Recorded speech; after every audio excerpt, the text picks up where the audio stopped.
Hello, അപ്പോൾ സ്ഥലം കണ്ടപ്പോൾ എല്ലാവർക്കും മനസ്സിലായിട്ടുണ്ടാവില്ലേ? പൊന്നൂസും അച്ഛനും കൂടെയിട്ട് കാവശ്ശേരി വരെ പോയതാണ്. അച്ഛൻ കുറച്ച് സാധനങ്ങളൊക്കെ മേടിച്ച് പൊടിച്ചിട്ടുണ്ട് എന്ന് പറഞ്ഞു, അതെടുക്കാനായിട്ട് പോയതാണ്.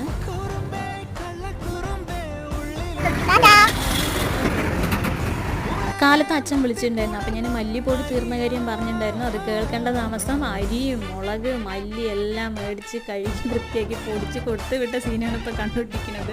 ഞാനിവിടെ വന്ന നാൾ തുടങ്ങി അങ്ങനെയാണ്. അച്ഛനാണ് അവിടുന്ന് എല്ലാ സാധനങ്ങളും മേടിച്ച് പൊടിച്ച് തരാറ്. ഇവിടെ എപ്പോഴും കടയിൽ നിന്ന് പൊടികളെ മേടിക്കാറില്ല.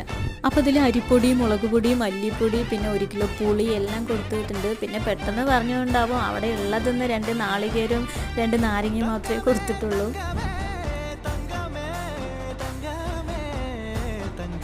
അപ്പോൾ പൊന്നൂസിൻ്റെ സ്കൂളിൽ നിന്ന് നേരെ അങ്ങോട്ടേക്ക് കൂട്ടിയിട്ട് പോയിരുന്നു. നാളെ സ്കൂളിലൊരു പ്രോഗ്രാം ഉണ്ടെന്ന് പറഞ്ഞിട്ട് പൊന്നൂസ് വീട്ടിലേക്കൊന്നും പോകാൻ നിന്നില്ല. അതുകൊണ്ട് തന്നെ ഒന്നും കഴിച്ചിട്ടില്ല. അപ്പോൾ ഇവിടെ എത്തിയ ഉടനെ ഞാനൊരു ഓറഞ്ച് ജ്യൂസ് അടിച്ചു കൊടുത്തു.